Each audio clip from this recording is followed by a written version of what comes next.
Впервые ветераны парад принимали прямо из окон своих домов еще в пандемию. Как сегодня отметили, трогательная акция особенно полюбилась главным героям праздника. Понравился ветеранам такой формат, как концерт у Дома ветеранов. И эту акцию сами ветераны «Труженики тыла» просят продлить. И, конечно, опять-таки учреждения культуры, учреждения образования и молодежной политики, активно принимающие участие в этом мероприятии, и в этом году продолжат парады во дворах ветеранов. Только в Казани ко Дню Победы будет порядка 150 мероприятий. Так, уже 4 мая в сквере Новоровского откроют 26-метровую стелу «Казань. Город трудовой доблести». Здесь же высадят сад памяти. 9 мая начнется с возложения цветов к воинским захоронениям, мемориалам к вечному огню. Праздничная программа в Парке Победы будет идти весь день.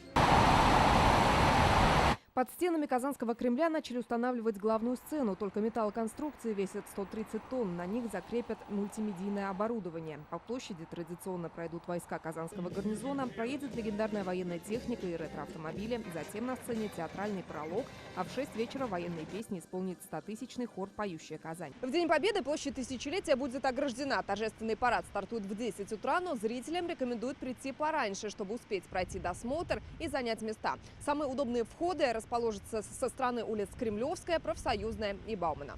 При проведении мероприятий для жителей республики и гостей мы особое внимание уделяем организации безопасности проведения данных мероприятий. И, конечно, просим всех отнестись с пониманием к тем досмотровым мероприятиям, о которых Аргат Усманович еще скажет. Здесь от муниципальных образований потребуется своевременная подготовка площадок проведения мероприятий, создание необходимой инфраструктуры безопасности, контрольно-пропускные пункты, барьерное ограждение, металлодетекторы и других технических средств безопасности и ограничений доступа. Всего задействуется более 4000 сотрудников правоохранительных органов, около 300 сотрудников военнослужащих Росгвардии. По республике в мае пройдет более 350 мероприятий. Фестивали, выставки, акции, квесты, кинопоказы и спектакли о войне.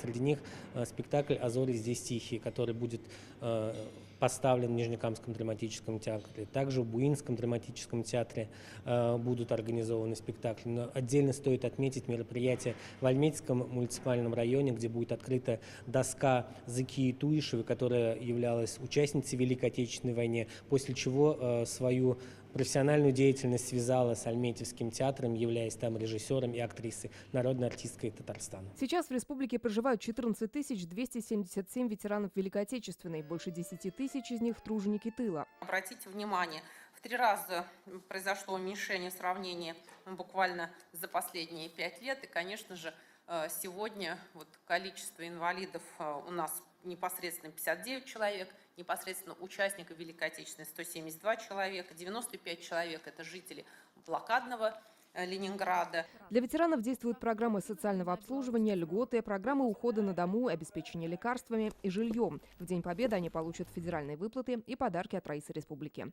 Лена Изнатульна, Данил Филатов, ТНВ, Казань.